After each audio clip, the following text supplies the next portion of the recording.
Film अधिकतम, starring Prashast Singh, a film made entirely by Prashast Singh.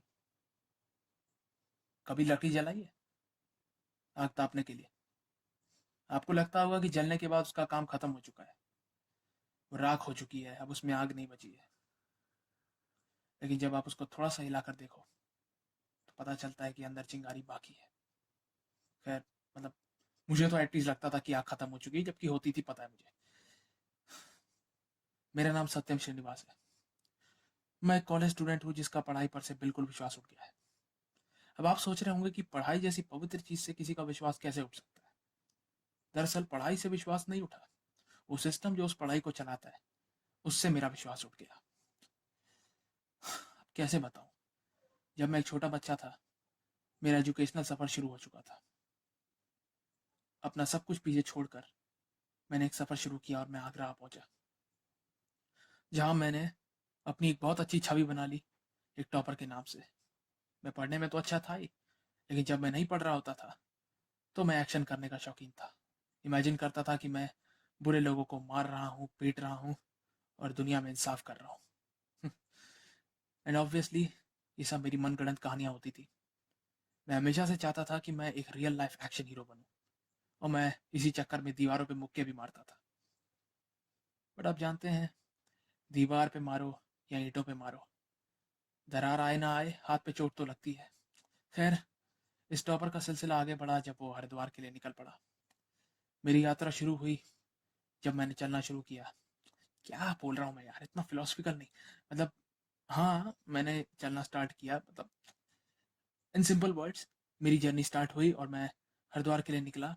Obviously मैंने एक ट्रेन ली क्योंकि मुझे थोड़ी बस सिकनेस है, तो उस वजह से हम्म, चलते चलते चलते चलते मैं धीरे धीरे हरिद्वार की ओर पहुंचा। अब तो आप जान ही गए कि मैं हरिद्वार क्यों पहुंचा, क्योंकि मेरे पेरेंट्स का हो गया था ट्रांसफ़र और मुझे एक नई एजुकेशनल इंस्टीट्यूशन ज्वाइन करनी थी। ऑब्वियसली ऑब्वियसली उस समय तक आप समझ सकते हैं कि मेरी आंखें ढंग से खुली नहीं थी, या यूँ कहूँ बिल्कुल ही नहीं खुली थी। मैं उस समय भी नींद में सो रहा था न, नींद में सो रहा था क्या, मतलब आंखें खुली थी, सो रहा था, छोड़े यार। मतलब, हाँ, वही। मतलब मैं उस समय इतना मैच्योर बच्चा नहीं था जितना मैं आज हूँ। मतलब मैच्योर भी हूँ और बच्चा भी हूँ, तो समझ लो किस लेवल का इंसान हूँ मैं। खैर, हरिद्वार आके जो मेरे मन को शांति मिली ना, आ हा हा, आज तक जिंदगी में कभी हासिल नहीं हुई थी। गंगा का पानी, वो पहाड़, मतलब सब चीज ने मेरे मन को जो मनोरंजन दिया ना, और जो मेरे मन को मोह लिया, मैं बता नहीं सकता मुझे कितना अच्छा लग रहा था। मतलब मेरे लिए यही असली एंटरटेनमेंट था कि मैं नदियों को देखूं, पहाड़ों को देखूं। और खैर, एंटरटेनमेंट तो बहुत कम होता था, ज़्यादातर समय मुझे पढ़ना पड़ता था, इतना बर्डन हो गया था मेरे ऊपर। मुझे तब रियलाइज़ होना स्टार्ट हुआ कि जिन बच्चों को मैं इग्नोर किया करता था सिर्फ क्योंकि वो अच्छे मार्क्स नहीं लाते थे, कैसा लगता है जब आप खुद उनका एक हिस्सा बन जाओ। अरे हमारे घर से हमें खुद सिखा के भेजा जाता था कि उन बच्चों से कभी दोस्ती मत करना जो पढ़ने में अच्छे नहीं हो। क्यों? आप कार ड्राइव कर रहे हैं, आप किसी इनएक्सपीरियंस्ड आदमी से लेसन लेंगे तो क्या होगा? गाड़ी क्रैश हो जाएगी। हालांकि ज़रूरी नहीं है, प्लीज़ डोंट गेट ऑफेंडेड। तो बस यही हुआ मेरे साथ। लेकिन धीरे धीरे जब मैंने बच्चों को तड़पते देखा, खुद को तड़पते देखा, तो मुझे रियलाइज़ हो गया कि शायद थोड़ी गलती हम लोग भी कर रहे हैं। अगर कुछ गलत हो रहा है तो मुझे चैलेंज क्यों नहीं कर रहे? खैर, मैंने चैलेंज करना स्टार्ट कर दिया। नतीजा, लोग मेरे ही पीछे पड़ गए, मेरे ही दोस्त मेरे ही दुश्मन बन गए। मैंने इमेजिन करना स्टार्ट किया कि मैं उन लोगों को दौड़ा दौड़ा के मार रहा हूँ, दौड़ा दौड़ा के, सीरियसली इस लेवल के दुश्मन बन गए थे वो मेरे। हाँ, वैसे ये टॉय गन है, हाँ, क्योंकि मैं मासूम बच्चा हूँ, मेरी इमेजिनेशन में सिर्फ और सिर्फ टॉयज ही आते हैं, मैंने असली वेपन्स कभी नहीं देखे। लेकिन मुझे नहीं पता था कि मेरी ये वायलेंट फैंटेसीज देखते ही देखते कैसा रूप ले लेंगी। मतलब आप सिर्फ एक्शन को देखो और मेरी बातों को सुनो, आप समझ जाओगे मैं क्या इमेजिन कर रहा हूँ। ऑब्वियसली मैं हीरो हूँ और मैं गुंडों को दौड़ा दौड़ा के मार रहा हूँ। गुंडे इन दिस केस मेरे क्लास के कुछ बदतमीज सीनियर्स। मेरे एक क्लास के सीनियर्स का क्या मतलब है? Doesn't make any sense. हाँ, तो मतलब हम लड़ते हैं, हमारे बीच कार चेज़ होती है, हाँ, ये भी है मेरे साथ। और मैं एक अच्छे बच्चे की तरह सीट बेल्ट लगा के ड्राइविंग करता हूँ। वेल, हाँ, लगा ली, यस। और फिर जो होता है, आप समझ लो कुछ इस तरह से होता है कि मतलब मान लो ये एम्बुलेंस मेरी गाड़ी है, मेरे पीछे गुंडों से भरा ट्रक आ रहा है, वो मुझे चेज़ करते हैं, तेज़ करते हैं, हम रेस करते हैं और हम आगे बढ़ते जाते हैं। मेरी गाड़ी से उनकी गाड़ी की टक्कर होती है, इंटेंशनल टक्कर है। हम इस रेलवे ट्रैक के नज़दीक आते हैं। मैं ट्रैक को लगभग पार करने वाला हूँ, यूँ समझ लो मैं पार कर रहा हूँ, और तब तक एक ट्रेन आ जाती है। Yes, train. ट्रेन धीरे धीरे आगे बढ़ रही है, मैं लगभग पार कर चुका हूँ, मैं पार कर चुका हूँ। ट्रक पार करने की कोशिश कर रहा है, ये आ रही है ट्रेन, और ये यहाँ पर बूम। और इसी बिहाफ पर मैं अपना एक बनाया हुआ गाना सुनाना चाहता हूँ। मुझे पता है बहुत अच्छा नहीं, पर गिव इट अ ट्राई। है कौन वो, है कौन वो, है कौन वो जिसको रोकता है तू, है कौन वो जिसको टोकता है तू, अरे तुझको क्या पता है तेरी मौत बन के आ गया है वो, और हर बुराई पर तो जैसे बादलों सा छा गया है वो, उसके आने से खिल उठी जमी, उसकी ही तो थी खल रही कमी, उसके आने से खिल उठी जमी, उसकी ही तो थी खल रही कमी, अरे डरता है नहीं बुराई से जताने आ गया है वो, पीछे हटता है नहीं लड़ाई से बताने आ गया है वो, है कौन वो जिसका नाम है नहीं, लड़ने के सिवा काम है नहीं, है कौन वो जिसका नाम है नहीं, लड़ने के सिवा काम है नहीं, हर पाप और बुराई को जड़ से मिटाने आ गया है वो, हर एक बुरे इंसान को मजा चखाने आ गया है वो। मैं समझ रहा हूँ आप क्या सोच रहे हैं कि मेरी इमेजिनेशन में बैकग्राउंड अचानक से चेंज कैसे हो गया। मतलब पहले तो चीज़ें दिखाई दे रही थी, लेकिन अब ब्लैंक कैसे हो गया। जैसे जैसे मैं हायर क्लास में प्रमोट होता जा रहा हूँ, मेरी दुनिया, मेरी अपनी दुनिया फेड होती जा रही है। खैर उसके बाद मैं आ पहुंचा दिल्ली, जहाँ एक टॉप कॉलेज में मुझे एडमिशन मिल गया। सॉरी, मैं नाम नहीं बताऊंगा। और वहाँ से मैंने सिलसिला शुरू किया अपनी कॉलेज की पढ़ाई का। मैं भी बाकी बच्चों की तरह एक्साइटेड था, मेरा पहला दिन था, और मैंने ये सूखी ब्रेड पर पीनट बटर लगा के खाया। मुझे पोहे की याद आ गई यार, वो पोहा जो मम्मी बनाती थी, या फिर वो मूंगफली जो मैं शाम को खाया करता था, या फिर इवन वो पॉपकॉर्न जो मैं वीकेंड्स पे मूवी देखने जाता था और एंजॉय करता था, और होली का खाना। देख रहे हो, होली के दिन बना था ये सब, लेकिन मेरा पेट खराब हो गया इसलिए मैं नहीं खा पाया। वाह, मिक्की भी सोच रहा होगा, बताओ होली के दिन किसका पेट खराब होता है। मेरा मेरा खराब होता है। खैर, मेरा पहला दिन था, मैं तैयारी कर रहा था। पता नहीं ऐसी शर्टें पहनता कौन है। खैर, पहनने वाले पहनते हैं, इसलिए मैंने कोई शिकायत नहीं की, और मैं कॉलेज जा पहुंचा। अपने आसपास देखा तो मुझे काफ़ी अच्छा लगा, अपनी उम्र के लोगों को देख कर खुशियाँ मनाते देख। हालांकि खुशियाँ तो क्या, लेकिन हाँ मतलब गले मिलना, हाथ मिलाना, मज़ा आया। क्लास भी अच्छी लगी, अपने बारे में इंट्रोड्यूस करने को कहा गया, तो मैंने एक छोटी सी कविता सुनाई जो मैं आपको बाद में सुनाना चाहूँगा। बस इतना बता सकता हूँ कि उस कविता को सुनकर काफ़ी तालियां वालियां बजी, काफ़ी ज़ोर शोर के साथ लोगों ने मेरा अभिवादन किया, मुझे अच्छा लगा। खैर कॉलेज से लौटते समय मैंने देखा कि मेरे कुछ सीनियर्स मेरे एक दोस्त को पीट रहे हैं। Yes, yes, yes. मैं गया, मैंने उनको रोका, समझाया कि भाई ये क्या कर रहे हो, हम लोग नए आए हैं, हमारा स्वागत करो, ये सब क्या है। और मैं देख रहा था कि उन्हें मेरी बात समझने में कोई इंटरेस्ट नहीं था। फिर भी मैंने उन्हें प्यार से समझाने की कोशिश करी कि भाइयों मान जाओ, क्यों कर रहे हो ऐसा, छोड़ो। और मैं समझ रहा था कि मेरी बात नहीं सुनेंगे, और फिर ये हुआ। ये, हाँ, ये, आ जाओ, ये गया वो, हाँ, ए, ए, ए, ए, ए, ए, ए, ए, ए, ये गया। हाँ, अरे क्या हुआ, और चाहिए।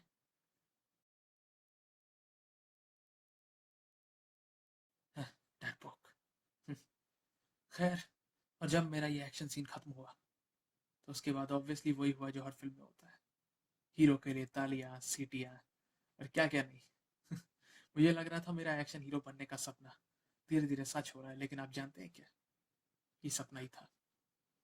आपको लगता है मेरे जैसा बंदा असल में कुछ कर सकता है? मेरे जैसा डरपोक बंदा? मैं वहां से चलता बना, मैंने कुछ नहीं किया। घर जाके मैंने एक फिल्म देखी, पॉपकॉर्न खाया, लेकिन मैं बस उस लड़के के बारे में सोचना बंद नहीं कर पा रहा था। खैर, किसी तरह डिस्ट्रैक्ट किया, घर पे भी बात करी और मैं सो गया। और फिर मुझे ये सपना आया। आ, आ, आ, आ, और तभी मेरी नींद खुलती है और तब मुझे रियलाइज होता है कि मैं सपना देख रहा था। मेरी नजर जाती है शीशे पे। आह, बाल। फिर मैं सोचता हूँ दोबारा सोते हैं, लेकिन एक सेकंड, क्या टाइम हो रहा है? सुबह हो चुकी है, क्या फ़ायदा सो के।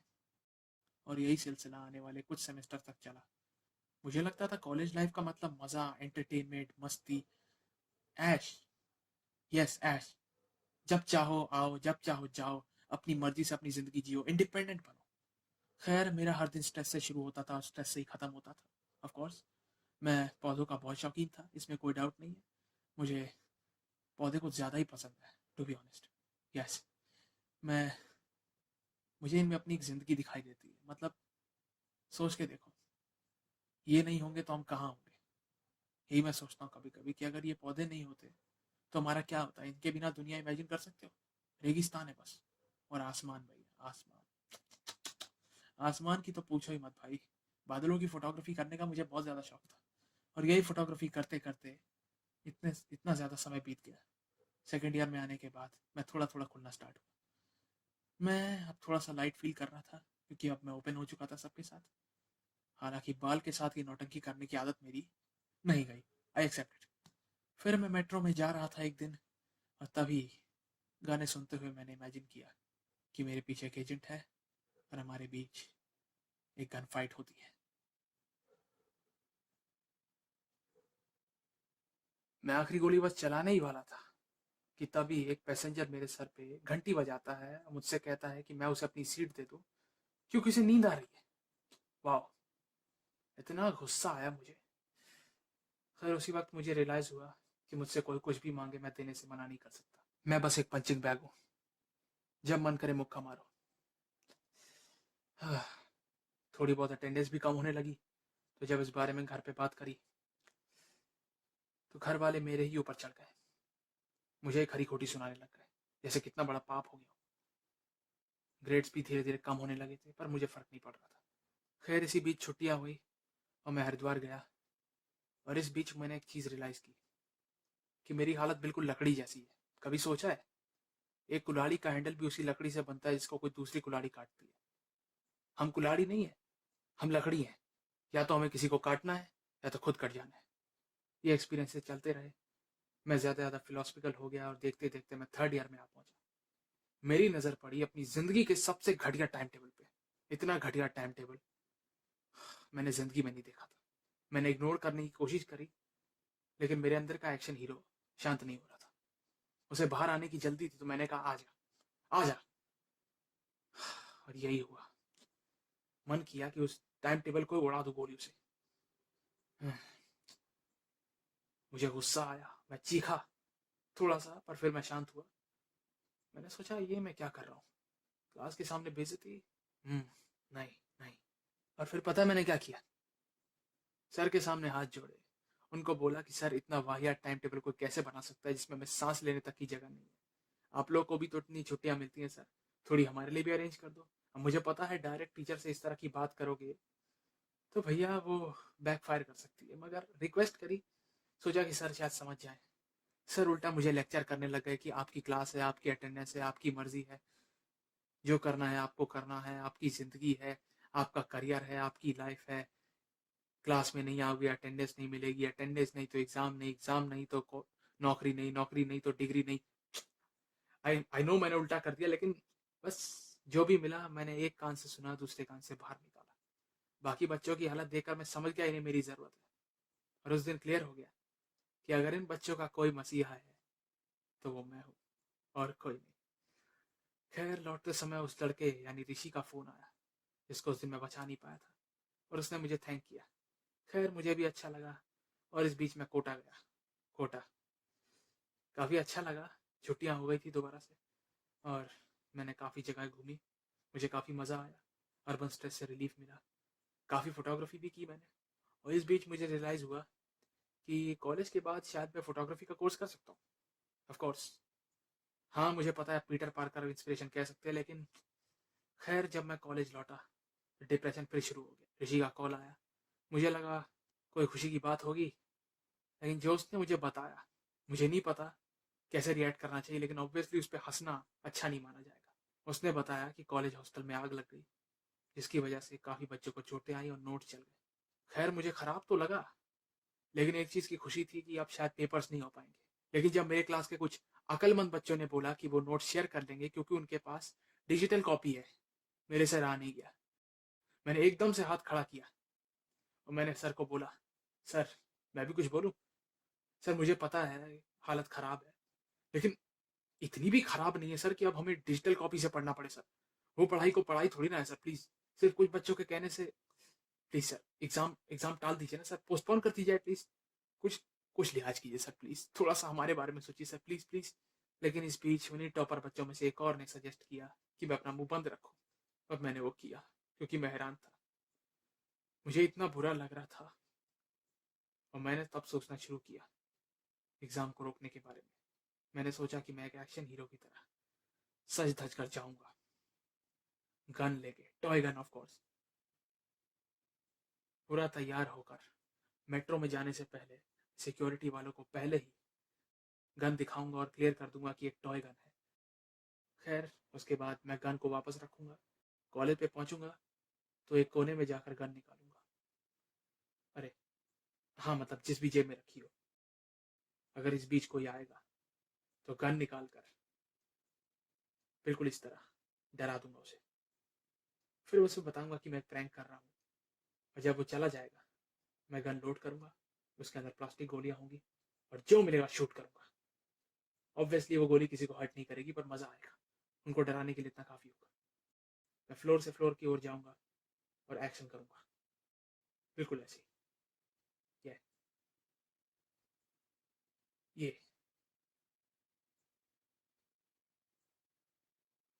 मैं गन्स बिल्कुल तैयार रखूंगा। लेकिन एक डर है यार, अगर मैं जिसे शूट करता हूँ वो कोई प्रोफेसर निकला, तब तो।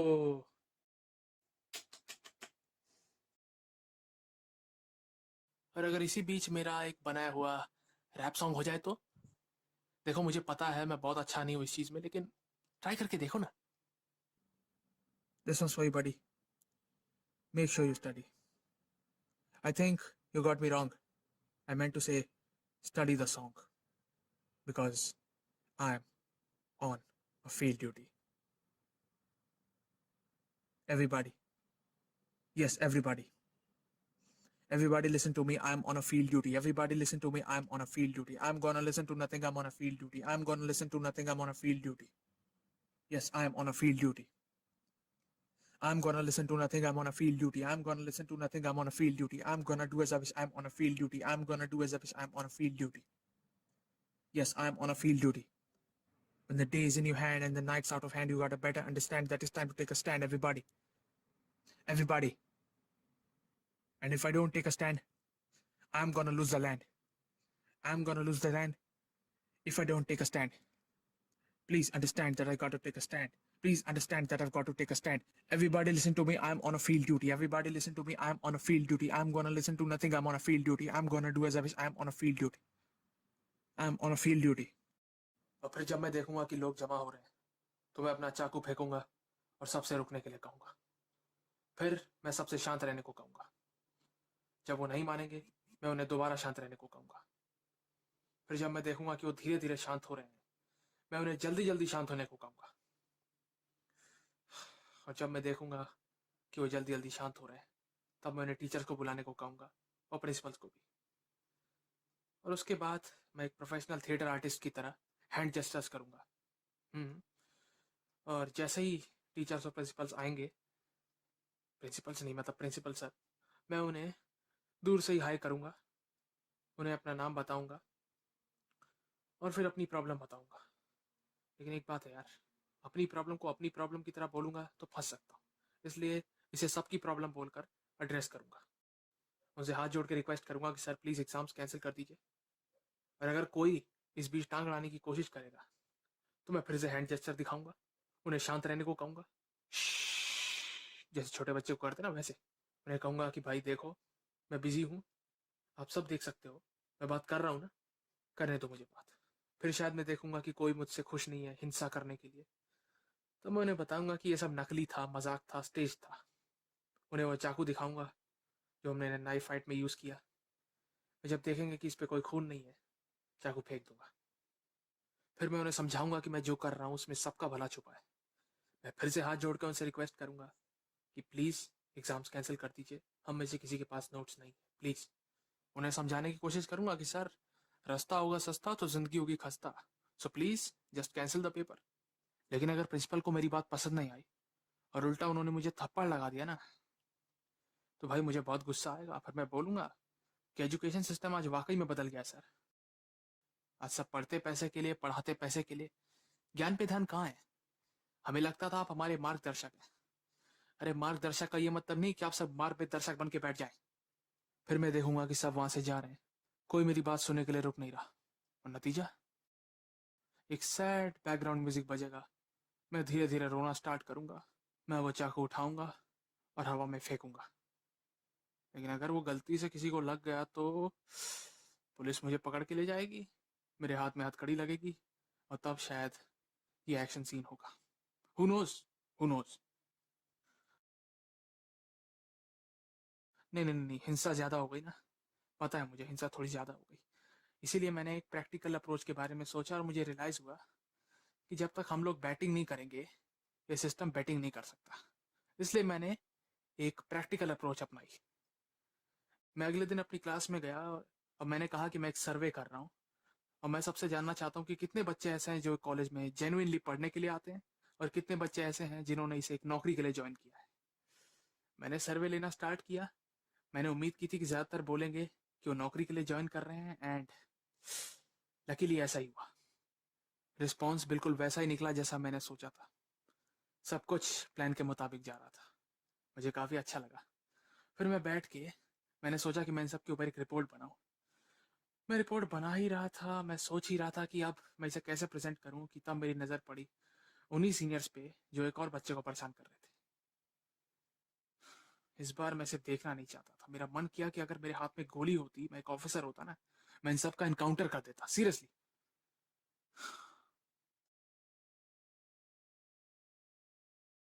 मैं सब तो कर नहीं सकता था, इसलिए मैंने शांत रहने की बजाय इस बार एक नया तरीका अपनाया।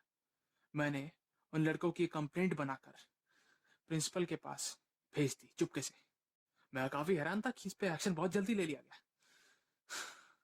खैर अगले दिन मैं क्या देखता हूँ, मेरे क्लास टीचर ऋषि को पीट रहे हैं वो लेटर लिखने के लिए जो मैंने लिखा है। मैं हैरान हूँ कि ऋषि को क्यों घसीटा जा रहा है इसमें। मेरा खून उबलने लगा। मेरा मन किया कि मेरे हाथ में कुल्हाड़ी होती ना, तो मैं दौड़ा दौड़ा कर अंत में वो कुल्हाड़ी फेंक के मार डालता। एक सेकंड में, कुल्हाड़ी ये ज्यादा हो गया यार, सॉरी। नहीं नहीं नहीं, मैं वापस आया और मैंने सर से रिक्वेस्ट की कि सर प्लीज ऋषि को मत मारिए सर, ऋषि की क्या गलती है सर, प्लीज प्लीज। जब सर ने मेरी बात नहीं सुनी, तब मैंने एक झूठ बोला कि सर, मैं जानता हूँ सर, ऋषि ने ही लेटर लिखा है सर। ए, क्यों लिखा तूने ऐसा लेटर? हाँ, मैं मना कर रहा था ना, मत लिखा कर ऐसा लेटर। सर सर देखिए, मैं जानता हूँ सर इसने लेटर लिखा है, लेकिन आइंदा नहीं लिखेगा सर, प्लीज। वैसे सर, अगर इसने किसी को रिपोर्ट किया है तो क्या गलत है? आप ही बताइए सर, वो लड़के पुलिस ही तो थे। ये बात सुनकर सर मुझे ही उल्टा लेक्चर देने लग गए। मैंने ऋषि से चुपके से सॉरी बोला और उसे बाद में मिलने को कहा। ऋषि को बहुत गुस्सा आ रहा था मेरे ऊपर। तेरे जैसे लोगों का कभी समझ नहीं आता, सच बोलो तो टूटते हैं, झूठ बोलो तो रूठते हैं। एक बार सोच के देख, अगर तुझे इस मामले में कुछ हो भी जाए तो किसे फर्क पड़ रहा है, लेकिन मुझे, मैं जो तुम लोगों का मसीहा हूं, अगर मुझे कुछ हो गया तो कौन सोचेगा तुम लोग के बारे में? अरे सोच के देख, सोच। तुम लोग सोचते ही तो नहीं हो यार। यही प्रॉब्लम है तुम्हारी। तुम जैसे असिस्ट लोगों को नहीं असिस्ट करना मुझे। वैसे सॉरी, हाँ। अगली बार मैं कोल्ड ड्रिंक जरूर पिला दूंगा। लेकिन अपनी इस वार्तालाप में मैंने एक गलती कर दी, ये बोलकर कि वो लेटर मैंने लिखा है। और उन सभी सीनियर लड़कों ने मेरी बात सुन ली। और फिर वही हुआ।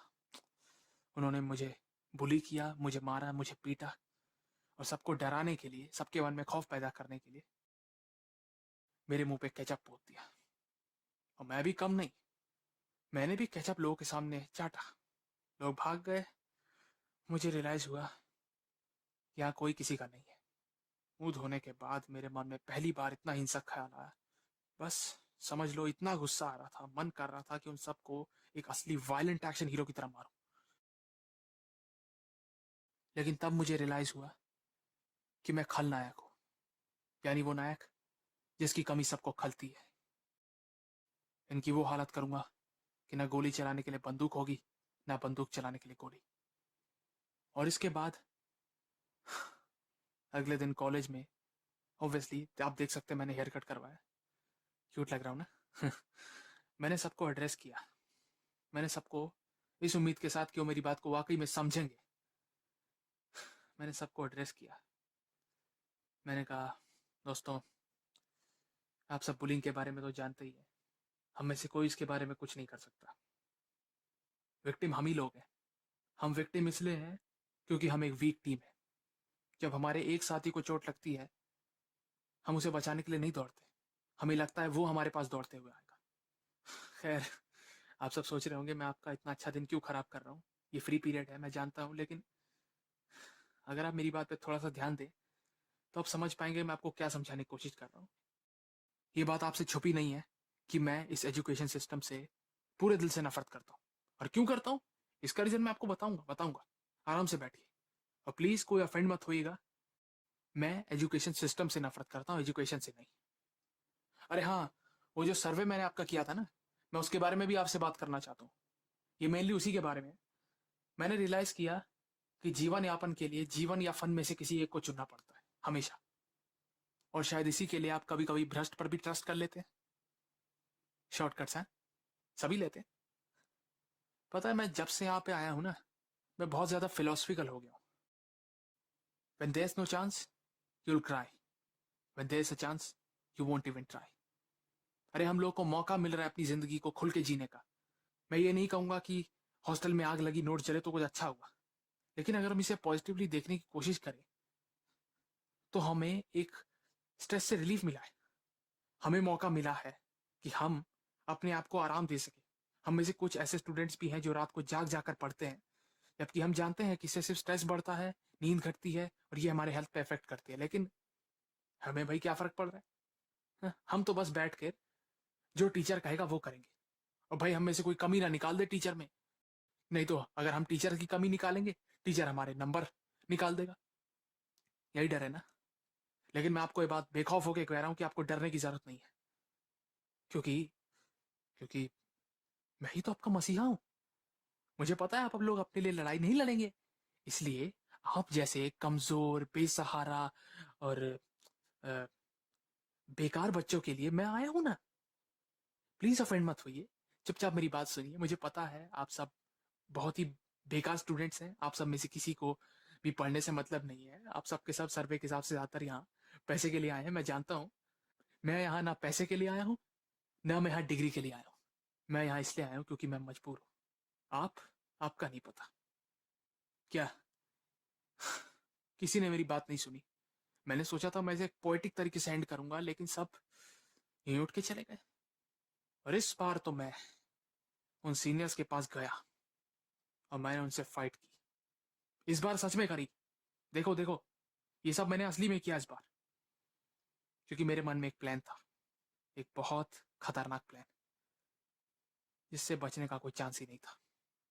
देखो देखो, एक्शन का मजा लो।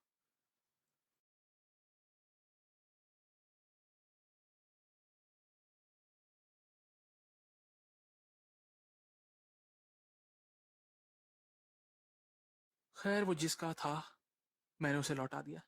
और फिर मैंने उन लड़कों को थोड़ा हीरो स्टाइल में लेक्चर किया कि मैं डरूंगा नहीं। मेरे पास अब खोने के लिए कुछ बचा नहीं है, एक रेपुटेशन ही थी। उस रेपुटेशन की वजह से मैंने इतने वार सहे। अब मुझे कोई डर नहीं है, अब मुझे किसी का डर नहीं है। अगर आइंदा वो लोग ऋषि के पास नजर आए तो मैं उन्हें छोड़ूंगा नहीं, ये मैंने उन्हें अच्छे से समझा दिया। और मैंने क्लियर कर दिया कि मैं उनसे फिर लड़ सकता हूँ। नतीजा, मेरे टीचर ने मुझे उन लड़कों से लड़ने को लेकर सुनाया। भरी क्लास में मेरी बेइज्जती करी। सब मेरी ओर देख रहे थे, सब देख रहे थे, मैं बस चुपचाप सुन रहा था। लेकिन मेरे पास एक प्लान था, इसलिए मैंने सब चुपचाप सुन लिया। मैं बाहर बैठ के उस प्लान पे काम ही कर रहा था कि तभी मुझे ऋषि का कॉल आया। उसे लगा मैं परेशान था। उसने मुझे शांत करने की कोशिश की। मैंने उसे बताया कि मैं परेशान नहीं हूँ, मैं एक प्लान बना रहा था। और मैं उसे बताना चाहता था कि मैं कैसे अपनी इमेजिनेशन में ही एक्शन हीरो बनता रहता हूँ। मैंने उसे बताया कि मेरा प्लान लगभग रेडी है, मैं उसी पे काम कर रहा था। मैं उसे एक जोक सुनाने वाला था कि तभी अचानक मैंने एक ऐसी चीज सुनी जिसकी मुझे उम्मीद नहीं थी। ऋषि की आवाज आखिरी बार।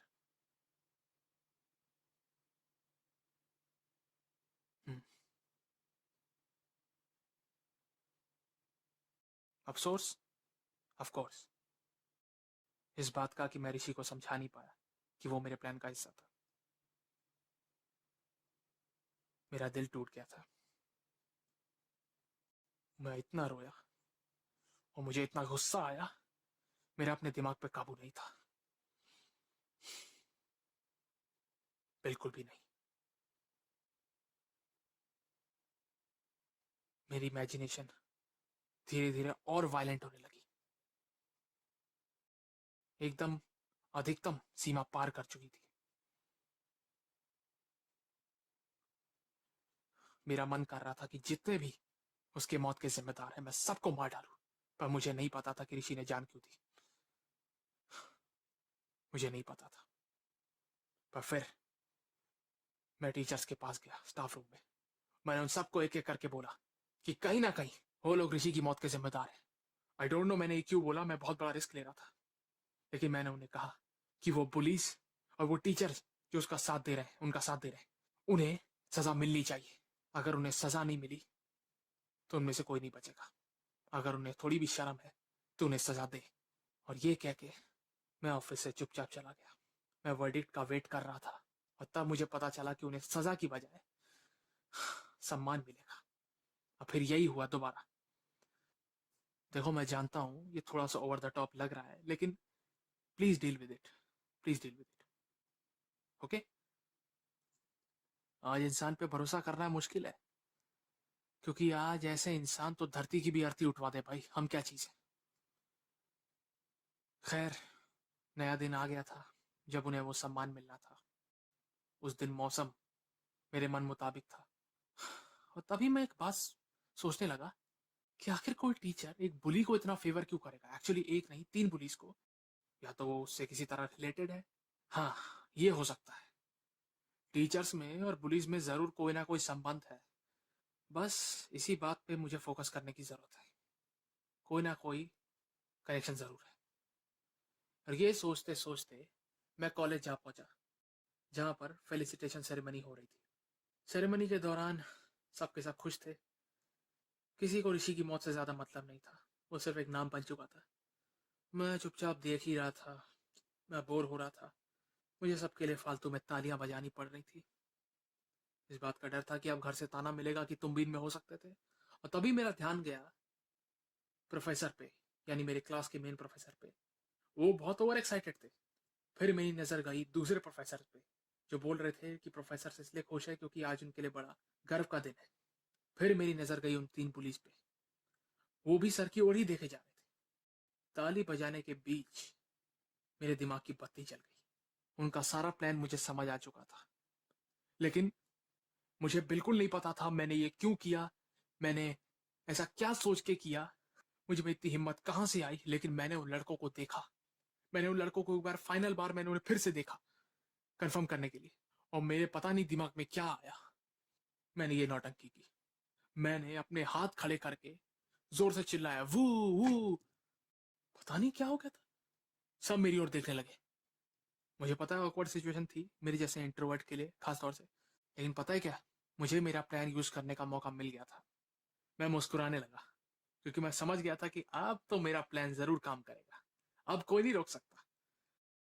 फिर पता नहीं कैसे मुझ में इतनी हिम्मत आई कि मैंने जोर जोर से ताली बजाई और लोगों से कहा कि प्लीज इन 3 लड़कों के लिए और मेरे क्लास के मेल प्रोफेसर के लिए प्लीज ताली बजाइए, ताली, थम्स अप। इन्होंने जो चीज करके दिखाई है वो आज के समय में कोई कर ही नहीं सकता। प्रोफेसर साहब, आपने कमाल कर दिया। आपने अपने बच्चों को नेपोटिज्म के रिमार्क से बचाने के लिए एक अलग आइडेंटिटी से बिना किसी संबंध के कॉलेज में एडमिट करा दिया। A1 sir, A1। हमें से किसी को पता भी नहीं चला सर, हमें पता भी नहीं चला कि ये आपके बच्चे हैं सर। वाह, आप हमारी प्रेरणा है सर, आपके लिए ताली बजानी बनती है सर, ताली। और इन बच्चों के लिए भी, ये लोग बुलिंग पे बुलिंग करते रहे लेकिन इन्हें कुछ नहीं सुनने को मिला। Cheer up. क्या हुआ, आप सब शांत क्यों है? ओके, मैं ही ताली बजा लूंगा।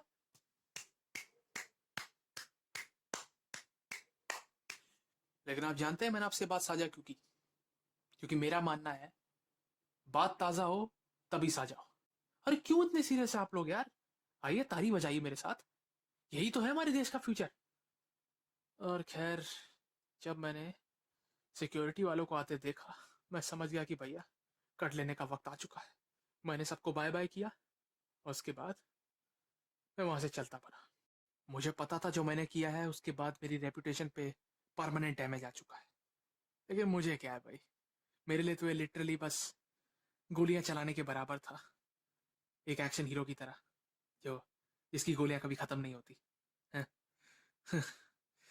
खैर, लोग सच में पुलिंग के खिलाफ खड़े नहीं हो रहे, बिल्कुल भी नहीं। क्या जमाना आ गया है यार, एक तो दुविधा, ऊपर से असुविधा। छे। फिर मुझे ऋषि का ख्याल आया। मैंने मन ही मन उससे कहा, चिंता मत करो मेरे दोस्त, उस दिन मैं तुम्हारे लिए खड़ा नहीं हो पाया था, लेकिन अब इंसाफ आ रहा है ऋषि। और तब मेरे मन में ये सीन बना। सोच लो, एक ट्रेन आ रही है और उस ट्रेन के अंदर हमारे सारे मार्कशीट्स हैं, आंसर शीट्स हैं, जो कि होने वाला नहीं है। मैं उस ट्रेन को रोकूंगा, बीच में एक डिब्बा खड़ा करके, इंजन वहीं रुक जाएगा, उसी इंजन के अंदर सब कुछ रखा है, उसी रेलवे क्रॉसिंग पर मूवमेंट एकदम रुक जाएगा। और तब गेम में एक नए प्लेयर की एंट्री होगी, मेरी। मैं अपनी स्टाइलिश कार में आऊंगा, यस बिल्कुल ऐसे ही, फाटक तोड़ के एंट्री करूंगा, यस बिल्कुल ऐसे ही। और फिर मैं अपनी गाड़ी डब्बे के बिल्कुल नजदीक रोकूंगा, ऐसे ही। और फिर मैं अपनी प्रोफेशनल गन मतलब ये वाली गन निकालकर एक प्रोफेशनल किलर की तरह, प्रोफेशनल शूटर की तरह, जो भी टारगेट होगा उसे उड़ा दूंगा, यस, उड़ा दूंगा। चेक करूंगा कि कहीं वो बचा तो नहीं, और मजे के लिए एक गोली और मार दूंगा, ऐसा फिल्मों में दिखाते हैं। फिर उसके बाद मैं गाड़ी चलाऊंगा, इंजन, और डब्बे को गिराते हुए आगे बढ़ जाऊंगा। डब्बा वहीं छूट जाएगा, पलट जाएगा, मैं इंजन को आगे ले जाऊंगा। लेकिन एक सेकंड, गाड़ी तो पीछे छूट गई ना? नहीं नहीं नहीं, मैं इंजन को वापस लाऊंगा। मैं इंजन को वापस लाऊंगा, उसे थोड़ी देर के लिए खड़ा करूंगा, फिर अपनी कार में बैठूंगा, कार को थोड़ा आगे बढ़ाऊंगा, क्रॉसिंग से आगे, फिर मैं इंजन को बीचों बीच ले आऊंगा और फिर अपनी गाड़ी में बैठकर वहां से निकल जाऊंगा। आप सोच रहे होंगे कि सबका पॉइंट क्या था? नहीं तो क्यों सोच रहे हैं? आप कल्पना की भी आलोचना करेंगे? करने वाले तो आलोचना के नाम पे भी आलोचना ही कर देंगे। खैर, अगर किसी ने मुझे ये करते हुए देखा होगा तो मैं उस बंदे को हड़काऊंगा, और अगर उसने मेरी फोटो खींची होगी तो मैं उससे कैमरा ले लूंगा। फोटो डिलीट करने के बाद मैं उसे उसका कैमरा लौटा दूंगा। तो ये थी मेरी एक और मनगढ़ंत कहानी, अ ट्रिब्यूट टू ऋषि। खैर, काफी समय बाद फिर एक नया दिन आया। हमारी छुट्टियां चालू हो गई, एग्जाम से पहले की। और तब मैं उन लड़कों से मिलता हूँ, उन्हीं 3 लड़कों से जिन्हें मैंने पीटा भी था पहले, और बाद में पब्लिकली ह्यूमिलिएट भी किया। और पता है क्या, इन लड़कों ने फिर से गलती कर दी, इस बार हथियार के साथ आने की। इसलिए मैंने सोचा कि क्योंकि लड़के इतने पागल हैं, इन्हें नहीं पता है क्या कर रहे हैं, इसलिए इनके लिए थोड़ी देर का मौन रखा जाएगा। इसलिए ये जो अब अगली फाइट आप देखने वाले ना, इसके दौरान मैं एक भी शब्द नहीं बोलूंगा। बल्कि मैं ही नहीं, आप भी मेरे साथ मौन व्रत रखेंगे ना?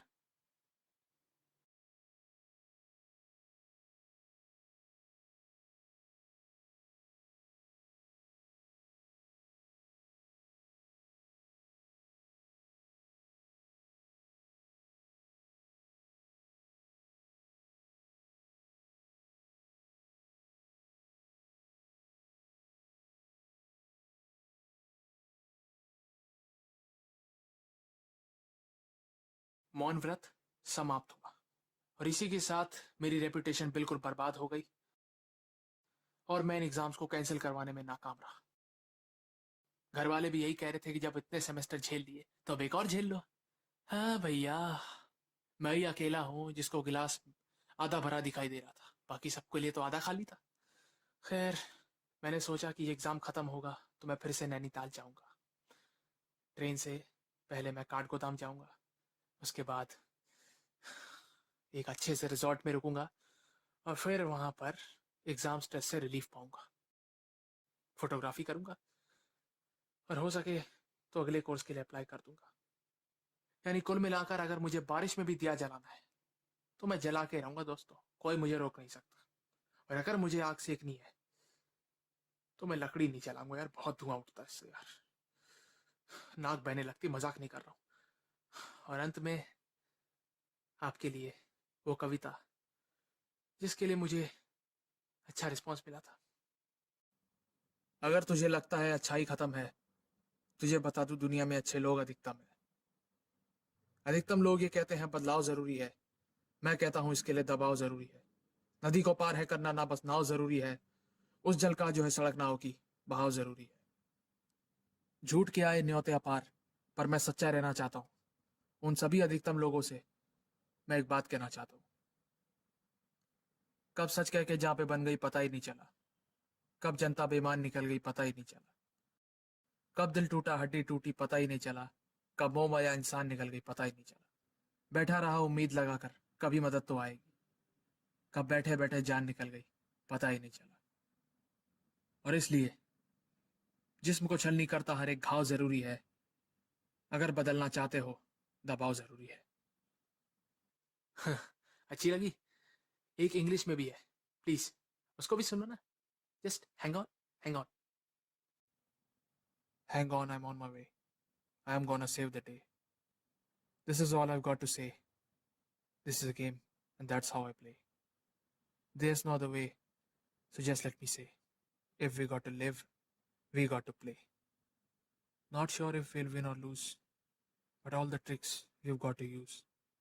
But there's one thing I've got to remind you all. No challenge is big and no challenge is small. Hang on, I'm on my way. I'm gonna save the day. This is all I've got to say. This is a game, and this is how I play. I am a winner. I never said it. Even if I lost, I still made it. Thank you, thank you. मेरी कविताएं सुनने के लिए आपका बहुत बहुत शुक्रिया। मुझे पता है आप क्या सोच रहे हैं कि पहले मैंने एकदम से मूड लाइट किया, फिर एकदम से दो कविताएं बैक टू बैक सुनाकर आपका मूड भारी कर दिया।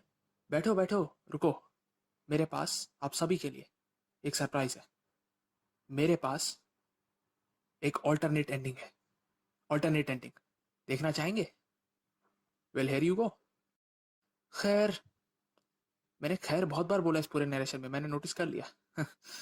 खैर, उस मौन व्रत वाली फाइट के बाद जब मैं घर आता हूँ, मैं फिलोसफिकल ख्यालों में डूबा हुआ हूँ। मुझे बस लग रहा है कि अब कुछ नहीं हो सकता, मुझे पेपर देना पड़ेगा। तभी मैं टीवी ऑन करता हूँ, मुझे पता चलता है कि मेरा सब्सक्रिप्शन बस खत्म होने वाला है। और तभी जब मैं न्यूज़ लगाता हूँ, मुझे पता चलता है कि मेरा कॉलेज बंद होने जा रहा है। यस, मेरा कॉलेज बंद होने जा रहा है। और ऐसा क्यों? क्योंकि एक ऐसी आपदा आ चुकी है, मतलब आने वाली है।